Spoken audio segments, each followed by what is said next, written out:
ตัวนี้เนี่ยเป็นตัวเลขแห่งหมันของเบาจันเด้อตัวนี้ตัวทึกเด้อมาพี่น้องมานี่จับกล้องนี่ครับจับถ่ายมานี่เป็นบ่อพี่น้องหมานพี่น้องเลยมันหมานนี่เป็นต้องแต่งเยอะพี่น้องเอ้ยตัวเลขนี่นกขัวแดงพอดีใส่กับไปใส่กับมันเจออาณาหังพึ่งใหญ่พี่น้องเอ้ยนี่พี่น้องมาเด้อดึงมาให้เบิ่งพี่น้องเป็นเลี้ยวขึ้นทางทึ่งนี่พี่น้องนี่โอ้ของแท้พี่น้องของแท้นี่พี่น้องเห็นบ่เวลาใส่กับแล้วก็ยามขึ้นก็ได้แต้มที่สองแล้วพี่น้องเอ้ยมีแต้มสองแล้วเด้อนี่เห็นบ่งามพี่น้องงามนี่พี่น้องอุ้ยนี่ไปทางไหนนี่โอ้เรียบร้อยนี่นี่นกอย่างเนาะมันนกน้อยพี่น้องเลยเสียบเลยพี่น้องเนี่ยเสียบไอ้ปิ่งนกก้อนพี่น้องเลย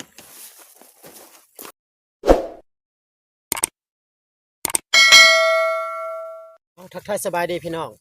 วันนี้เราจะออกมาใส่กับดักนกเด้อแล้วก็กับดักนกเขาจะเอามาสองแบบสองยางนะพี่น้องเนาะแล้วก็บ่เอาน่ะนี่ทีมงานเด็กน้อยเนาะมาน้ำผู้หนึ่งเพิ่นกำลังยางมันนี่พี่น้องเนี่ยมื้อนี้นะจักจะบานบ่มานรุ่นจักมันแต่เบาจันใส่มาประมาณอันน่ะ4-5หลังแล้วเด้ออันนี้เป็นหลังที่6หลังที่7แล้วพี่น้องเอ้ยจะพาอยู่แถวนี้แล้วมื้อนึงจึงจะพาพี่น้องมายามเบิ่งเนาะหลังจากเขาใส่แล้วก็เขาก็จะเบิ่งไปตามหลังครับก่อนที่ว่าเขาใส่มาก่อน4-5หลังนะว่าแต่เบิ่งเยอะที่เขาจะตามน่ะแม่นแม่เป็นด้วงเนาะสั่งน้ำเขามาเนี่ยพี่น้องนี่เห็นบ่ไปลองกันเนาะพี่น้องเนาะช่วงนี้นะโอ้ยพี่น้องเอ้ยหาหนูก็บ่มานนะหาหนูก็บ่มานยอมเจอกันก็ได้ใส่หนูบ่ถึกพี่น้องบ่ถึกเอากับนกมาใส่เอาซะเนาะต้องนกบาดนี่นะ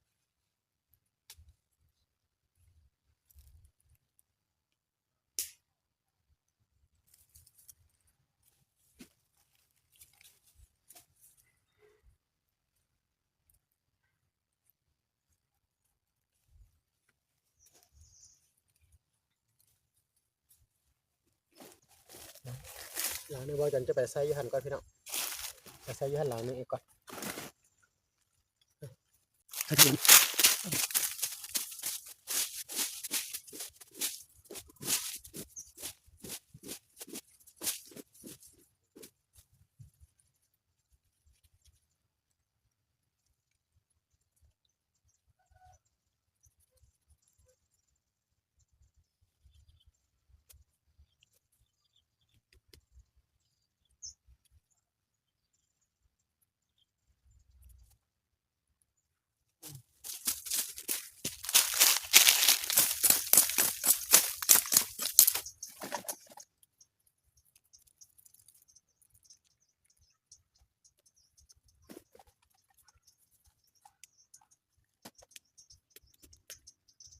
นั่นเขาใส่มันแล้วสิไก่เขาบ่ได้ใส่น้ำเขาเป็นได้นกกุดเนาะ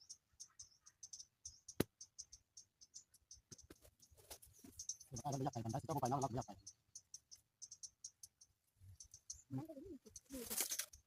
กุดเลยนี่เป็นงานเลยบาดนี้เบาจันก็ใส่กลับหมดแล้วเด้อแล้วตัวใดถือแล้วจึงจะทายให้เบิ่งเด้อเพราะว่าเบาจันสิบ่ทายตัวบ่ถือนะแล้วก็จะยามมือนี่แสดงว่าอยู่นี่เนี่ยเป็นตัวเลขแห่งหมันของเบาจันเด้อตัวนี้ตัวถือเด้อมาพี่น้องมานี่จับกล้องนี่ครับจับทายมานี่เป็นบ่พี่น้องหมานพี่น้องเลยมันหมานนี่เป็นต้องแต่งเยอะพี่น้องเอ้ยตัวเลือกนี่นกขัวแดงเรียบร้อยพี่น้องสุดยอด พี่น้องหมานแล้วตัวแรกแห้งหมานเขามาเลยเด้ออันนี้เนี่ยหากันได้ครั้งแรกเด้อเบาจันกันได้ใส่อีกเขาจะใส่โตได้พี่น้องยืยมันยังบ่ตายคือมันยังติ่งตองแต่งอยู่ใส่โตเด้อโอ้ยหลังใส่มือ ลันใช้มือกับบ่จึบหรอกพี่น้องนี่นะไปมาพี่น้องพอดีใส่กลับไปใส่กลับมันเจออาณาหังพึ่งใหญ่พี่น้องเอ้ยนี่พี่น้องมาเด้อดึงมาให้เบิ่งพี่น้องเป็นเลี้ยวขึ้นทางทึ่งนี่พี่น้องนี่โอ้ของแท้พี่น้องของแท้นี่พี่น้องเห็นบ่เบาจันต้องได้มาเอามื้อใดมื้อต้องมาเอาตอนค่ำหรือว่ากลางคืนก็ได้พี่น้องเอ้ยเวลาใส่กลับแล้วก็ยามขึ้นก็ได้แต้มที่2แล้วพี่น้องเอ้ยนี่แต้ม2แล้วเด้อนี่เห็นบ่งามๆพี่น้องงามๆนี่พี่น้องอุ้ยนี่หากระทึกอุ่นๆอยู่พี่น้องเอ้ยมัน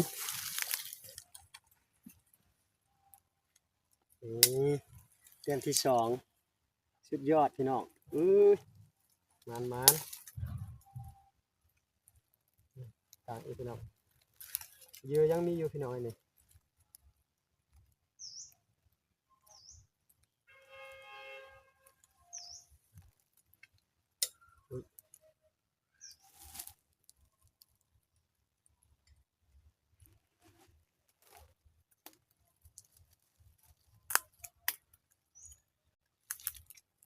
โอเค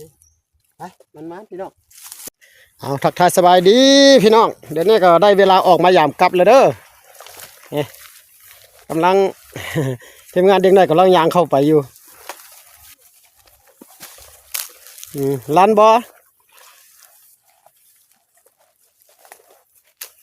ลันหวะโอ้บ่แม่นอยู่หันอยู่นี่ทางนี้โอ้บ่ลันกลับบ่ลันพี่น้องเอ้ยบ่ลันหวะโอ้บ่ลันพี่น้องเอ้ยโอ้ยพี่น้องเอ้ยเก็บ3หลังแล้วเฮวบ่ลันซ้ำพี่น้องเอ้ยมื้อเช้าหลังนั้นถึกอยู่แต่ว่าเดี๋ยวนี้บ่ถึกแล้วเอาพี่น้องเบิ่งน้ำกันกับอันน่ะกับเหี่ยวเล็กกับอันน่ะรองน่ะแม่นตัวใดจะหมานพี่น้องนี่ตัวนี้ยังมื้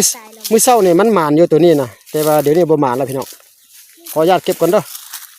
ตู้เอ้ยกูยายหมานให้เด้อ4หลังแล้วนี่หลังนี่ก็บ่ลันตายกูสูบ่มีนกบ่เอาพี่น้องเอ้ยรุ่นน้ำกันเด้อกับเล็กกับอันน่ะกับเล็กกับรองนี่ตัวใดจะลันตัวนี้ก็บ่ลันพี่น้องแสดงว่านกบ่มีน่ะหั่นอันนี้ก็อยู่ซื่อๆพี่น้องโอ้ยตายบ่ได้แล้วบ่หมานละบ่ได้กินละพี่น้องเบิ่งรุ่นยาวๆไปน้ำกันโอ้เก็บ4-5หลังแล้วพี่น้อง5หลัง6หลังละอยู่ซื่อๆทีมงานก็มาทางหลังเลยนี่2-3คนได้เห็นบ่ นายพานคนน้อยนั่นวะตัวนี้เดี๋ยวปังงังอยู่วะลันอีกบ่โอ้ปังงังอยู่มื้อเช้านี่ถือได้ขออนุญาตไปเก็บก่อนพี่น้องเอ้ยบรรยากาศอยู่พุ่นบอลหังเม่งพึ่งหันแล้วมีกระมีหังพึ่งบรรยากาศกำลังเข้าป่าแดดฮ้อนๆเดี๋ยวนี้กำลัง1 โมงป่ายพี่น้องเอ้ยว่าจะใส่อยู่ตามเส้นทางนี่ยันมีคนมาเบิ่งไงห้อยตีนเขาเจ้าเที่ยวตลอดมันแปลนพดก็เลยว่าง่ายมาโอ้ยติดจังไดเนาะอุ้ยนกกดลงไปทั้งใดเนาะนกกดน่ะหลังนี่ก็บ่ลันโอ้ยนกไปทั้งใดวะชูบ่ลันเก็บแม่สอนใส่เข้าไปเอาตัวนั้นก่อนหลังนี่ก็บ่ลันอยู่คือเก่าเว้ยเอาปีนจังใดวะแต่ว่ามดตอมเยอะมดน่ะโอ้ยพี่น้องหลายหลังแล้วใส่ไปพี่เก็บมาหลังพ่นก็บ่ลันบ่สัตว์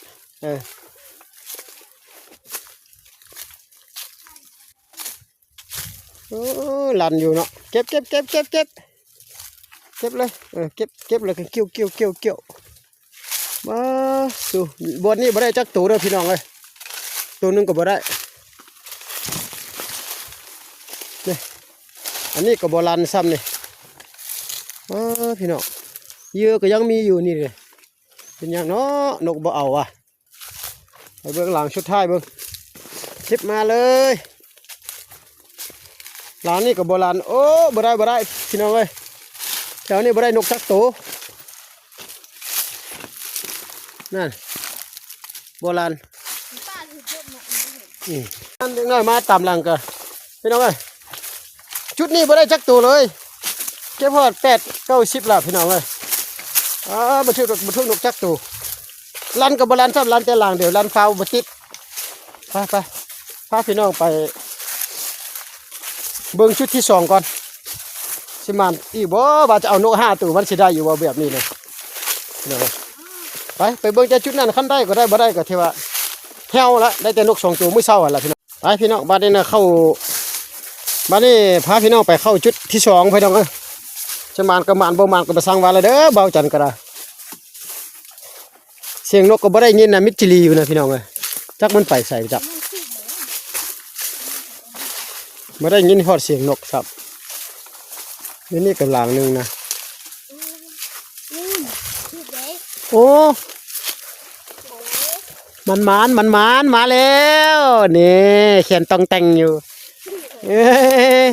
เอามือกล้องจับนี่มาแล้วเต็มเลยแห้งมันเขียนต้องแต่งอยู่เฮ้ยอันนี้ครับอันนี้ก็ยังอันน่ะยังขึ้นนี่นี่เขียนต้องแต่งอยู่มันพี่น้องโอ้ได้เรื่องเด้อกับเล็กยังบานได้ตัวนี้มันแล้วเด้อพี่น้องนี่นะ3 ตัวแล้วเด้อตัวนี้นะไปเบิ่งต่อไปพี่น้อง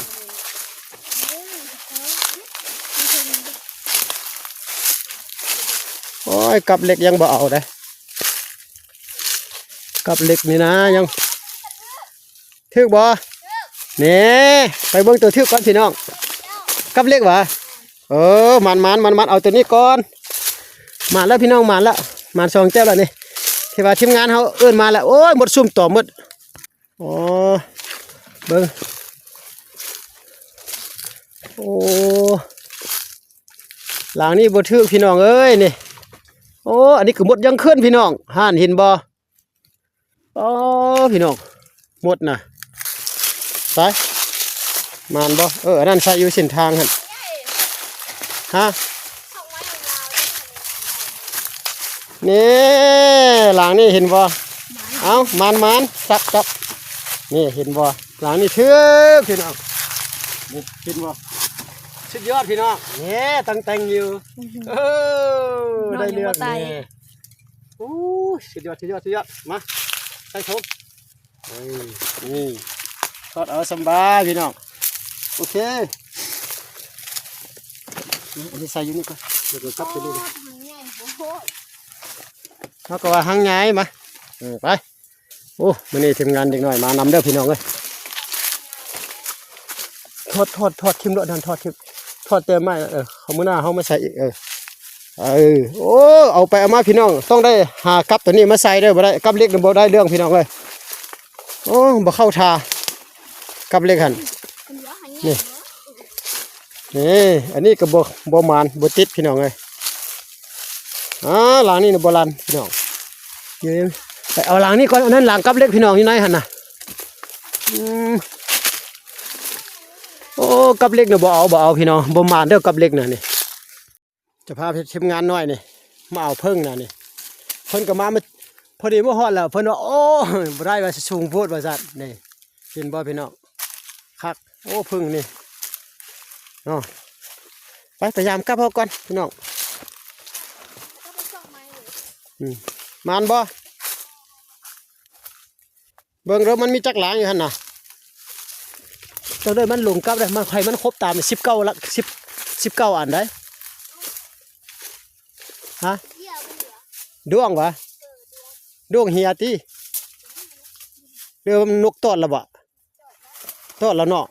แต่บ่ติดมันบ่ลั่นวะลั่นวะโอ้ลั่นบ่ติดเนาะลั่นอยู่ครับแต่บ่ติดนี่มีกับเล็กอันบ่หมานพี่น้องเอ้ยเก็บมาได้ติ๊ก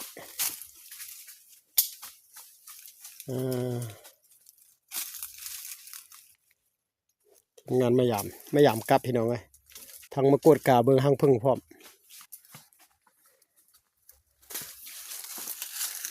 ฮะเกี่ยวไหมเกี่ยวแล้วเกี่ยวมาใส่ถุงแล้วเพราะว่าพอเจ้าต้องพอเจ้ามาต้องได้จังพอเจ้าบ่มาคือสิบ่ได้ดอกตามเบิ่งนะเนาะ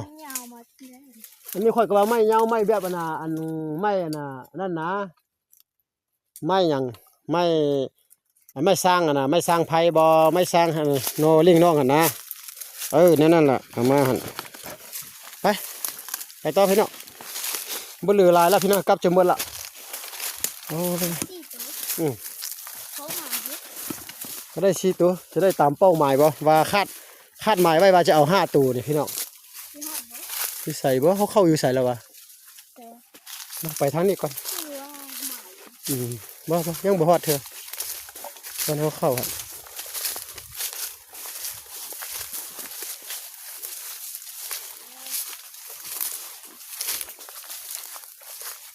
เข้าอย่างนี้เด้อนี่ก็เข้าได้โอ้อันนี้โบราณเด้ตัวนี้โบราณเป็นยังวะโบราณเนาะโอ้นกมากินแล้วแต่ว่าโบราณมึงเอ้ยนกกินเยอะมดโบราณเว้ยเป็นยังวะพี่น้อง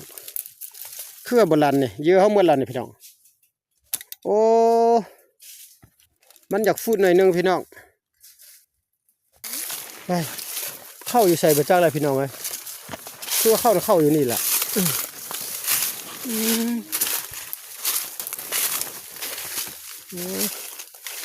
แม่เข้าอยู่นี่พี่น้องตัวหนึ่งหันโบราณนี่ยังอยู่คือเก่าอันนี้ก็โบราณโอ้ย2 หลังเก็บโอ้หลังนี่ลันอยู่เด้อหลังกับเล็กเด้อแต่บ่ติดพี่น้องเลยปินแต่หมดซุ่มมาตอมโอ้ยตายเลยนะน้องอยู่นี่ก็คือว่าหินมาใส่นะโอ้บ่มาพี่น้องเลยลงทางก่อนได้บาทนึงต้องได้ซอกดีๆเนาะ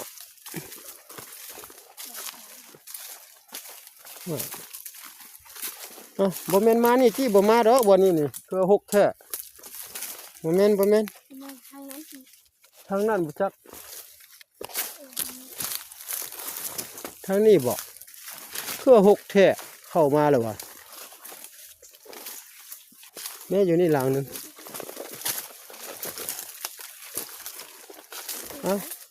กลับบ่เห็นซับ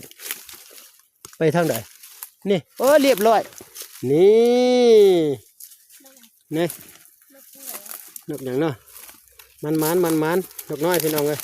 กับเล็กหากระมานตัวเดียวโอ้ยพี่น้องเลยก็ที่แถวนี้ก็มีอยู่ดอกเขาเข้ามาทางพิษนะ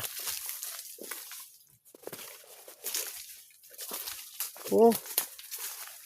เข้าไปใส่ว่าบาทดีนี่เฮ้ยพี่น้องเอ้ยกับเนี่ยคือบ่เห็นวะโอ้ยกับพี่น้องทางเชิงนี่บ่ทางเชิงนี่มีตัวหนึ่ง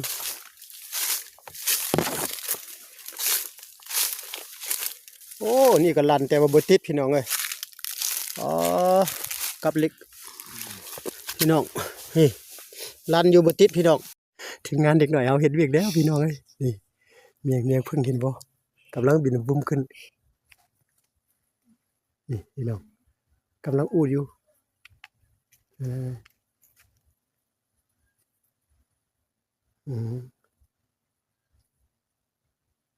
เห็นแล้วพี่น้องนี่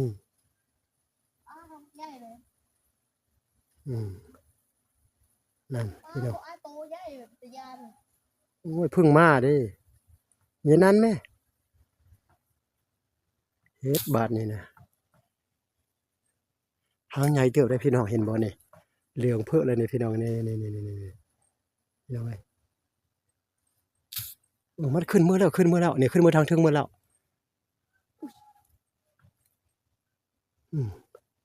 ไฟเอาตายเลยดิเฟืองบ่พอถึงมันขึ้นมาทางนี้ก่อน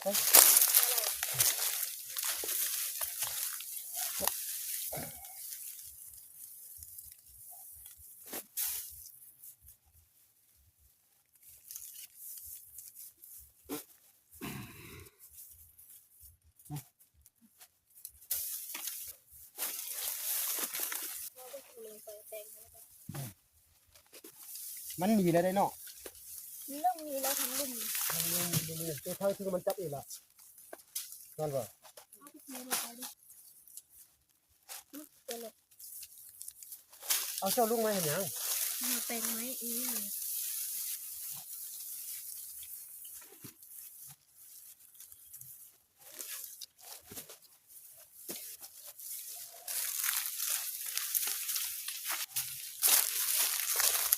น้อยนี่ก็ได้แล้วนะ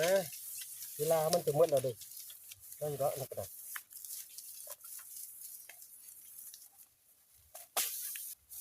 ใช่ มันเห็ดตัวนี้เลยนี่นั่นแหละแล้วแทกมัดเอา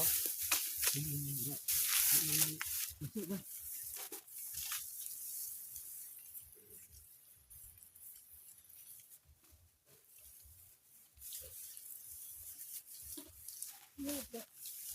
เอามีดเด็ก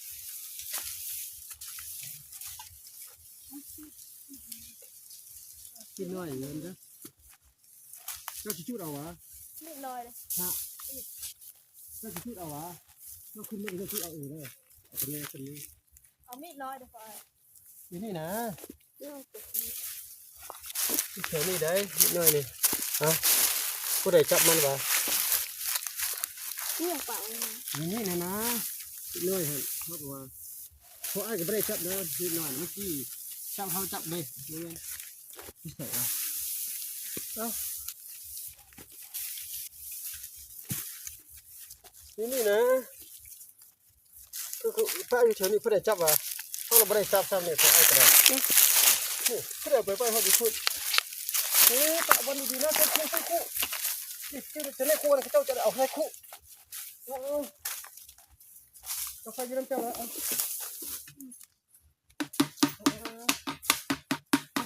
ขึ้นก่อนนะเจ้าขึ้นแล้ว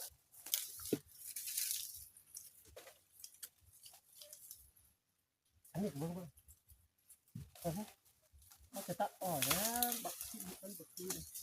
อันนี้ตัดออกเนี่ยเจ้าขึ้นลุงยากเลยบักที่นี่ไปลำบากตัวเองเอาแท้เอาอ่ะก่อนนี่เอาไม้แทงมันได้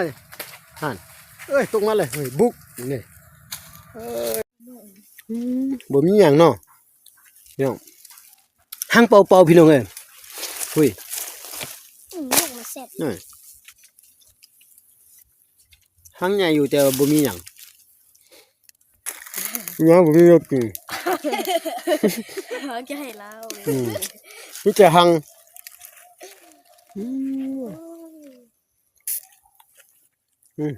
หอมก็ห ตัว อม นั้นติดอยู่พุ่นแหละพี่น้องนั่น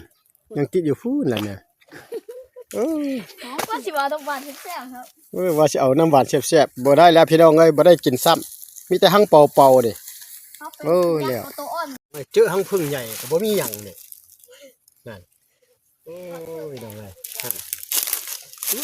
พี่น้องของแท้อยู่แต่ว่าแท้ปลอมพี่น้องไง นี่กินบ่บ่มีแนวกินเมื่อยแล้วได้บ่านี่นี่บ่มีหยังพี่น้อง เกือบหมดสมอง คือพอดชั่วโมงล่ะเนื้อกายแล้วบ่ชั่วโมง แม่ล้มจนได้ชิทุบตอดอีกแล้วกลับซะ บ่มีล่ะไปพี่น้องกลับก่อนไปเจหากินข้าวกินน้ำก่อนพี่น้องเอ้ยก่อนเก็บฟืนนี่นกได้แต่5ตัวนะพี่น้องเอ้ยนี่เอามาเห็นบ่นี่พี่น้องนก เอามิมกับเกินตน มี5ตัวพี่น้องเอ้ยก็ประมาณนี้แหละพี่น้องเนาะเดี๋ยวนี้เกมลูกคนเขาจะปิ้งกินก่อนพี่น้องเอ้ยโอ้เมื่อยล่ะไปเอาหางอันน่ะหางพึ่งใหญ่หั่นน่ะโอ้ยคิดว่ามีพี่น้องเอ้ยหางเปอโตมากระตะบอบหนึง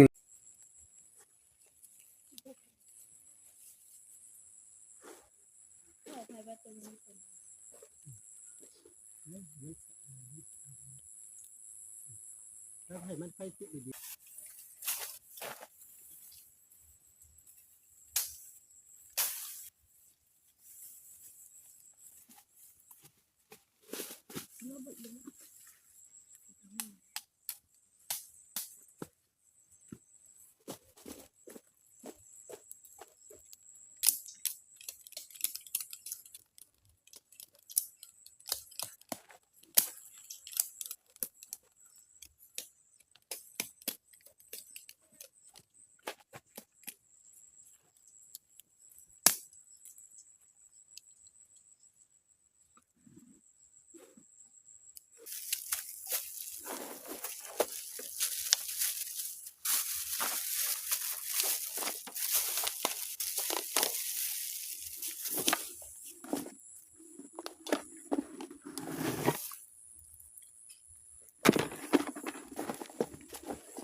เดี๋ยวแป้งนัวใส่มาผักแต่ได้พี่น้องใส่มาเลยเต็มที่เลยเป็นปิ้งอย่างเดียว ยึดตีเอามันเด็ด จะมา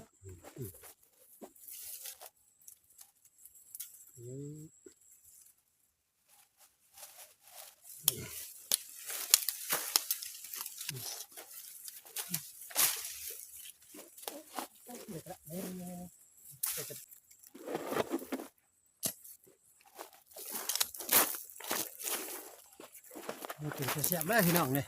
เสียบไอ้ปิ้งนกก้อนพี่น้องเลย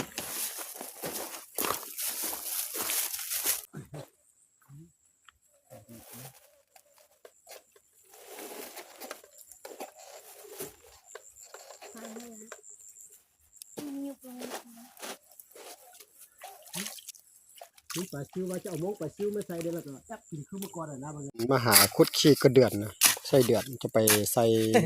ใส่เบ็ด ใส่เบ็ดเอียนไว้สั่นแหละเพิ่นจะมาลงเบิ่ง กระเดือนก็หายากนะ แม่นยากเลย น้ำนี่มันจะออก แม่นอุ้ยนกตกตัวหนึงละพี่น้องเอ้ยกินข้าวน้ำกันเด้อพี่น้องนี่ปิ้งนกพี่น้องแม่นมาแซ่บ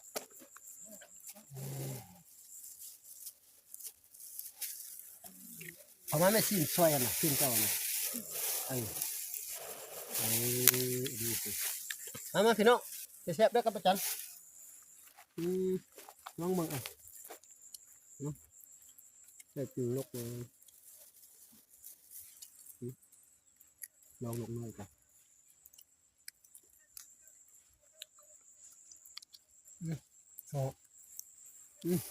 นกกับมันกินก่อนแล้วพี่น้องลืมเอาเจ้ากินเจ้าฐานเด้อครับน้ำมันยามไม่ของข้าวอยู่ป่าเดี๋ยวจะต้องบอกใช่ไหมน้อง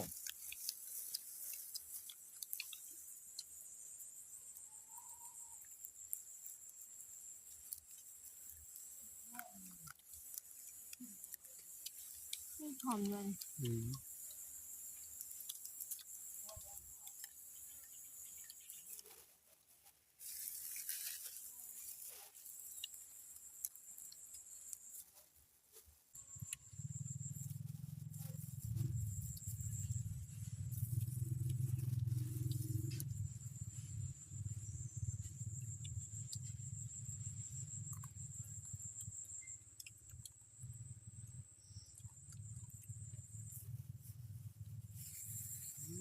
อย่าห้องคุณเลยเนาะให้คุณยายเบียร์ไม่ได้กิน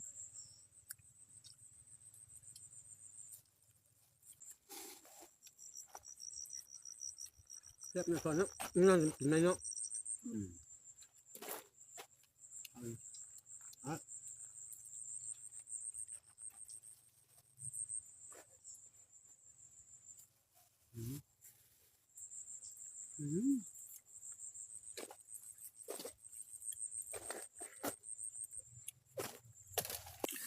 สามคนเขาก็เทว่าสิ้นสุดลงแล้วพี่น้องเอ้ยเอาโต๊ะเอาอันนาเมียงพึ่งใหญ่ก็บ่ได้พี่เด้อทึกอันเปาหัวหน้า เพิ่นขึ้นฮอดไปไหมเพิ่นแถวชงคนอยู่ทางหลังแต่ว่าลงมาแล้วบ่มีตากินเพิ่นเด้อบ่มีได้กินเลยก็มื้อนี้มากินข้าวปลา3ไอ้น้องก็ที่ว่าก็แซ่บอยู่พี่น้องได้นก5ตัวพอดีปิ้งกินแซ่บๆก็พวกกันในคลิปต่อไปเด้อพี่น้องเนาะถ้าเบิ่งแล้วก็ฝากไลค์ฝากแชร์ให้เบาจันได้อย่าลืมอย่าพลาดพี่น้องเพื่อบ่พลาดคลิปใหม่ๆสำหรับคลิปนี้ก็ขอขอบใจที่เข้ามารับชมบ๊ายบายพี่น้องสวัสดีครับพี่น้องไป